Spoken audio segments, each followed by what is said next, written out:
अस्सलाम वालेकुम friends, welcome back to Top Smarties. Drama serial सजावार शायद ये पहला ड्रामा है जिसमें शादी के बाद शौहर ने बीवी को हक महर दिया, और ये देखकर काफ़ी अच्छा लगा कि शरीयत को इस तरह से दिखाया जा रहा है। आशिर पहले दामिया को हक महर देता है और उसके बाद मुंह दिखाई, तो ऐसे में इनका रिश्ता खूबसूरती से आगे बढ़ेगा। दूसरी तरफ रिश्ता तो आगे अब मदीहा का भी बढ़ने वाला है, लेकिन खूबसूरती से नहीं, मकाफात के तरीके से, क्योंकि मकाफात भी तो ज़रूरी है ना। सुम्बुल को सलमा बेगम ने कहकर उन लोगों का घर बुला ही दिया, और वो लोग आकर इतनी नेचुरल एक्टिंग करने लगे कि सलमा बेगम तो फिदा हो गई। वो जल्द अज जल्द मदीहा की शादी इनकी तरफ करना चाहती हैं। तभी तो यहाँ पर ना सिर्फ रिश्ता फाइनल हुआ, बल्कि डेट भी फिक्स हो गई कि नेक्स्ट मंथ की 10 को वो आकर अपनी अमानत ले जाएंगे। लेकिन ये अमानत तो किसी और को ही दिल दे बैठी है, इसलिए कैसे वो इसके साथ रुखसत होगी है। ये लोग भी कौन से ठीक हैं जो इनके साथ रुखसत हो सके।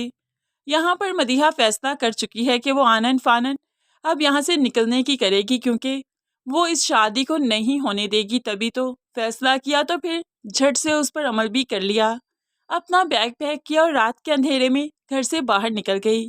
अब उसे लगता है कि अली के पास जाकर वो बहुत अच्छी ज़िंदगी गुजार सकती है। फ़िलहाल तो अली उसे काफ़ी सबज़ बाग दिखाने वाला है, क्योंकि यहाँ से जाते ही अली ने बहुत ही अच्छे तरीके से उसे ट्रीट किया और सबसे पहले उसे निकाह किया, जिस पर मदीहा काफ़ी इम्प्रेस होती है, काफ़ी खुश है कि अली ने उसके साथ फ्रॉड नहीं किया। वाकई वो अपनी मोहब्बत में सच्चा था। तभी तो मदीहा के यहाँ पर आते ही सबसे पहले उसने निकाह किया। मदीहा को लगता है कि खुशियाँ उसकी मुंतज़िर हैं, और ऐसे में सलमा बेगम, जिसे मालूम पड़ा कि मदीहा घर में नहीं है, तो उनको तो हार्ट अटैक आ गया। जल्दी से आनन फानन हॉस्पिटल ले जाया गया, तो यहाँ पर वो आईसीयू में पहुँच गई। सीरियस कंडीशन की वजह से उनकी हालत बहुत ख़राब है। डॉक्टर कुछ भी नहीं कह पा रहे, क्योंकि उनकी हालत ऐसी है कि कुछ भी हो सकता है किसी भी वक्त।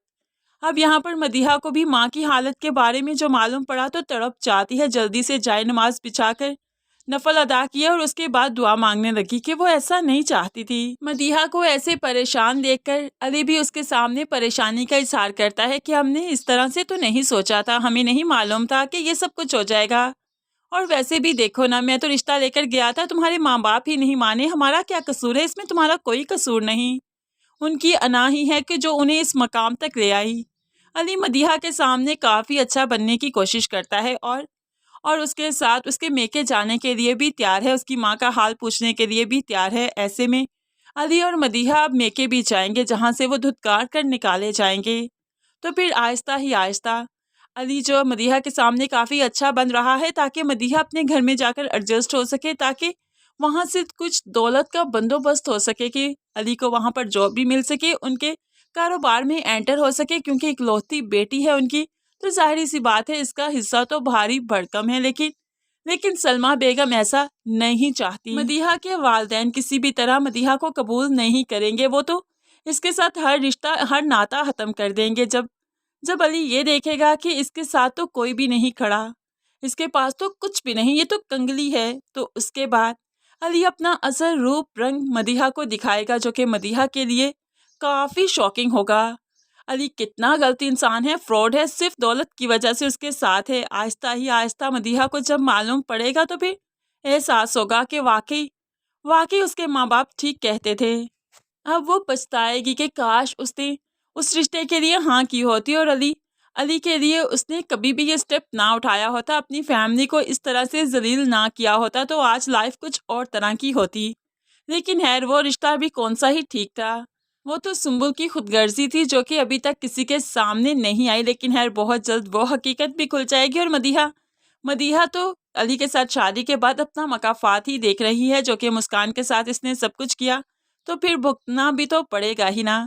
और सिर्फ मदीहा को ही नहीं, आगे चलकर सुम्बुल को भी सज़ा मिलेगी, और फिर रज़ा को भी, क्योंकि रज़ा ने भी एक ना करदा गुनाह की सज़ा दी थी। तो फिर रज़ा भला चैन से कैसे बैठ सकता है? जब सुम्बुल और मदीहा की हकीकत रज़ा के सामने आएगी, तभी तो उसका रुझान फिर से मुस्कान की तरफ बढ़ेगा, और वो फिर मुस्कान की ज़िंदगी में इंटरफेयर करेगा और उसे अपना बनाना चाहेगा, जबकि ऐसा मुमकिन नहीं हुआ करता। ये नहीं कि जब चाहा نکاح کر لیا، محبت کر لی اور جب چاہا طلاق دے دی اور پھر سے نکاح کے لیے تیار ہو گئے۔ فرینڈز، آپ کو کیا لگتا ہے مسکان اس طرح سے رضا کے جانے پر پگھل جائے گی؟ کیا وہ زاویار کو چھوڑنے پر تیار ہو جائے گی؟ کیا رضا کا ساتھ دے گی؟ کیا رضا کو اپنانے پر آمادہ ہو جائے گی؟ کیا سوچتے ہیں آپ اس بارے میں؟ ضرور کمنٹس میں اپنی قیمتی رائے کا اظہار کیجیے گا۔ مزید ویڈیوز کے لیے چینل کو سبسکرائب کیجیے۔ اللہ حافظ۔